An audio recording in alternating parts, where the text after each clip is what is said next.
حضرت سلیمان علیہ السلام کو اللہ نے ایسی سلطنت دی جو نہ ان سے پہلے کسی کو ملی نہ ان کے بعد کسی کو ملی۔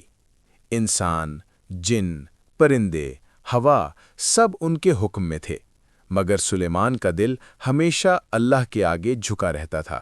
وہ کہتے تھے، یہ سب میرے رب کا فضل ہے۔ سلیمان پرندوں کی زبان سمجھتے تھے۔ ایک دن لشکر روانہ تھا اور ہدہد پرندہ غائب تھا۔ سلیمان نے فرمایا، ہدہد کہاں ہے؟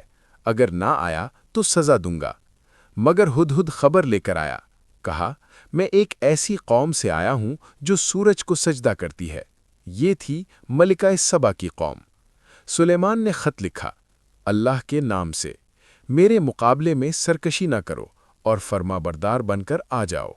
ملکہ سبا حیران رہ گئی، ایسا بادشاہ جو غرور نہیں دعوت دے رہا ہے۔ ملکہ سبا کا تخت میلوں دور تھا۔ سلیمان نے پوچھا، کون اس کا تخت لے آئے گا؟ ایک جن نے کہا، میں لا دوں گا۔ مگر ایک اللہ کا بندہ بولا، میں پلک جھپکنے سے پہلے لے آؤں گا۔ اور دیکھتے ہی دیکھتے تخت سامنے تھا۔ یہ اللہ کی طاقت تھی۔ ایک بار لشکر گزر رہا تھا۔ ایک چیونٹی بولی، اے چیونٹیوں، اپنے بلوں میں گھس جاؤ کہ سلیمان کا لشکر تمہیں کچل نہ دے۔ سلیمان مسکرا دیے اور اللہ کا شکر ادا کیا۔ یہ تھا ایک بادشاہ کا دل، نرم، رحم دل اور عاجز۔